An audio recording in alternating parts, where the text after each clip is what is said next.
મોઢામાં મૂકતા જ પીગળી જાય એવા મલાઈદાર મલાઈ કોફતાની સબ્જી બનાવવાના છીએ।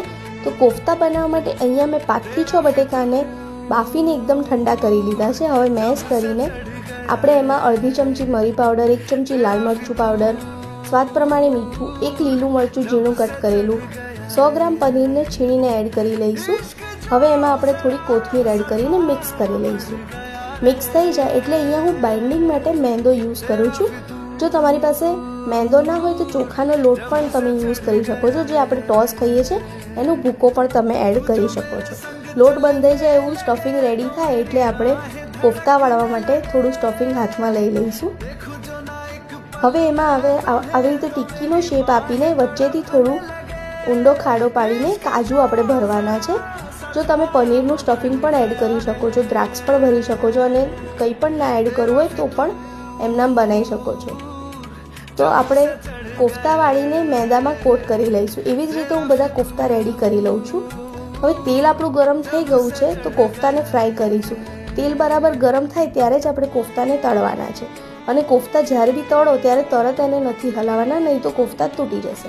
બંને સાઈડથી એકદમ સરસ ગોલ્ડન બ્રાઉન કરી લઈશું। કોફતા સરસ તળાઈ ગયા છે। હવે ગ્રેવી માટે અહીંયા મેં 1 ચમચી તેલ લીધું છે, એમાં 1 ચમચી જીરું, 1 નાનો ટુકડો તજનો, 1 તમાલપત્ર, અહીંયા ઇલાયચી એડ કરીશું 2 થી 3।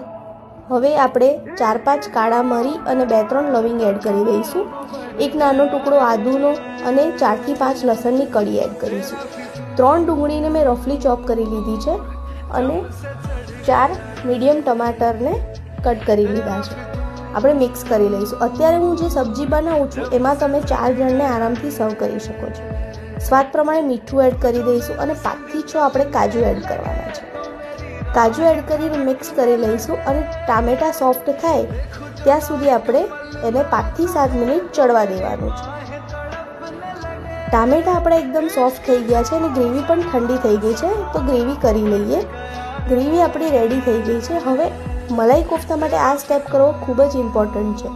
તો આપણે ગ્રેવીને ગાળવાની છે। તો આપણી એકદમ સ્મૂથ ગ્રેવી રેડી થઈ ગઈ છે। હવે ગ્રેવીના વઘાર માટે અહીંયા હું 1 ચમચી તેલ લઉં છું અને 1 ચમચી બટર લઉં છું। તેલ ને બટર જેવું ગરમ થાય એવું તરત તમારે 1 ચમચી લાલ મરચું એડ કરીને તરત જ ગ્રેવી એડ કરી દેવાની છે। આ સ્ટેપ બહુ તમારે ફાસ્ટ કરવાનો છે। હવે અહીંયા હું ધાણા જીરું પાવડર, ચપટી હળદર અને ગરમ મસાલો એડ કરીને મિક્સ કરી લઈશ। સ્વાદ પ્રમાણે મીઠું એડ કરીશું। અહીંયા કસૂરી મેથીને હાથથી મસળીને એડ કરી દઈશું। 1 નાની ચમચી ટોમેટો કેચઅપ એડ કરવાનો છે। 1 મોટી ચમચી આપણે ફ્રેશ મલાઈ લેવાની છે અને મિક્સ કરી લઈએ।